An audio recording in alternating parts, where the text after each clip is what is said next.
Fala família vascaína, eu me chamo Júnior e hoje te trago as últimas do Gigante da Colina. Como está torcedor? Espero que bem, e meus amigos, notícia urgente, Pesolano dá resposta agora ao Vasco sobre ser técnico do time. Fica até o final que te conto tudo e mais, mas antes, vamos aproveitar e rapidamente conferir as principais notícias do Vasco. Foi uma semana agitada no Vasco, com muitos altos e baixos. Apesar disso, o empate em 0-0 contra o Fortaleza foi um excelente resultado. A defesa, liderada por Léo Jardim e os zagueiros, esteve em destaque, fazendo um trabalho sólido. O time se concentrou em se defender e conseguiu evitar os ataques do Fortaleza. Enquanto isso, o goleiro João Ricardo teve pouco trabalho, fazendo apenas uma defesa durante todo o jogo. Léo Jardim, por outro lado, foi o herói da partida, fazendo 5 defesas importantes. Os zagueiros Rojas, Maicon e Léo também se destacaram, mostrando como o Vasco se saiu bem na defesa. Sob o comando de Rafael Paiva, o time teve uma nova formação tática, com uma linha defensiva mais reforçada. Os jogadores como Rojas, Maicon e Matheus Carvalho foram surpresas na escalação titular. Na coletiva, Rafael Paiva disse que Pedro Martins ajudou muito o Vasco mesmo em poucos dias. Pedro chegou junto comigo, tem muito pouco tempo. Tentou dar todo equilíbrio e tranquilidade para o grupo, para a nossa comissão. Nos ajudou muito nesses poucos dias. Disse o treinador. O técnico Vojvoda analisou o jogo contra o Vasco e admitiu dificuldades em São Januário. E vocês pensavam que ia ser fácil esse jogo? 20 dias tudo muda, e depois serão 11 jogadores versus 11 jogadores, disse o treinador. Payet estará em campo no próximo domingo? Rafael Paiva falou sobre o francês. Payet está se esforçando muito para tentar voltar, e a gente vai tentar fazer todo o esforço possível para ele estar no jogo de domingo. Medel sentiu um pouco, mas o estar aqui foi importante, sua liderança é importante para a equipe. Disse Paiva. Antes de eu te falar a grande resposta de Pesolano ao Vasco, você sabia que o Felipão recusou a proposta do Vasco? Segundo o jornalista Flávio Dias, Felipão recusou uma proposta do Vasco para a sequência do Brasileirão. O treinador optou por não querer iniciar um trabalho neste momento. O jogador Hugo Moura, do Vasco, machucou o tornozelo no último jogo contra o Fortaleza e está recebendo tratamento no clube. Os médicos vão avaliá-lo na sexta-feira para ver se ele vai poder jogar no domingo contra o Atlético PR. Mas parece que ele vai ficar bem para os próximos jogos.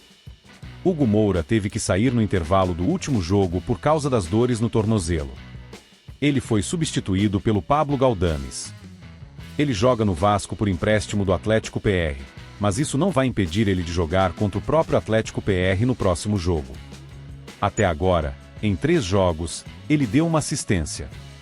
O Vasco está se preparando para se recuperar depois da derrota feia para o Criciúma. Vai treinar mais 3 vezes antes do jogo contra o Atlético PR. No final do jogo, o goleiro Léo Jardim ressaltou a dificuldade da partida e destacou a vontade dos companheiros. E foi um jogo muito difícil. O Fortaleza é uma equipe muito boa e bem treinada. É difícil jogar aqui, o gramado não estava dos melhores. Mas nos defendemos muito bem, fizemos o que o jogo pediu. Tínhamos a ideia de propor mais, mas sabemos que futebol não é assim, tivemos que nos adaptar de acordo com a partida. Mas nós fomos muito bem e agora vamos decidir na nossa casa, disse ele. Na minha opinião pessoal, Léo Jardim foi quem salvou o Vasco. O Vasco deu um prazo de até 2 semanas, desde segunda-feira, para responder o preparador físico Diego Pereira sobre uma permanência no clube. O profissional quer ficar e está no aguardo. Vale dizer que o profissional foi contratado através do ex-técnico Ramon Dias, que pediu demissão no último final de semana. Outra informação interessante, os jogadores querem a permanência do preparador físico. É uma pessoa muito querida dentro do CRVG. Cria do Vasco, o atacante Gabriel Peck foi eleito jogador do mês de abril do La Galaxy. No período, ele fez 1 gol e deu uma assistência em 4 partidas. Ambas as participações aconteceram no duelo com San José, quando o clube de Los Angeles venceu por 4-3. Em janeiro deste ano, o time norte-americano desembolsou 10 milhões de dólares, 49,6 milhões de reais, para contratar o jogador de 23 anos, que assinou contrato válido até 2028. No total, o brasileiro já soma 2 gols e 3 assistências em 9 jogos pelo clube. O Cláudio Castro, governador do Rio de Janeiro, disse que está disposto a ajudar qualquer um dos grandes do Rio. Confira a fala dele. Tem um ponto positivo e um ponto negativo. O Rio de Janeiro precisa de mais um estádio de médio ou grande porte, mas a gente também tem que tomar cuidado para que o Maracanã não vire um Mineirão, um Pacaembu, que viraram verdadeiros elefantes brancos. Então, precisa de um modelo de negócio que não torne o Maracanã um elefante branco. No que pudermos ajudar, com certeza ajudaremos. Mas nesse momento, que a gente está fazendo a concessão do Maracanã, seria até antiético da minha parte falar sobre outra coisa. Mas qualquer um dos 4 grandes clubes do Rio que quiser ajuda, estaremos dispostos a ajudar. Pedrinho, presidente do Vasco, ainda não divulgou o balanço financeiro do clube associativo de 2023, o que deveria ter sido feito até o dia 30 de abril. Isso pode acarretar em problemas para ele. Ao ser questionado sobre o atraso, Pedrinho responsabilizou a gestão anterior, liderada por Jorge Salgado, pela redução no número de funcionários do setor financeiro do clube. No entanto, o vice-presidente jurídico do Vasco, Felipe Carregal, explicou que o atraso se deu pela dificuldade em obter informações e documentos necessários para elaborar o balanço, devido à diminuição da equipe financeira.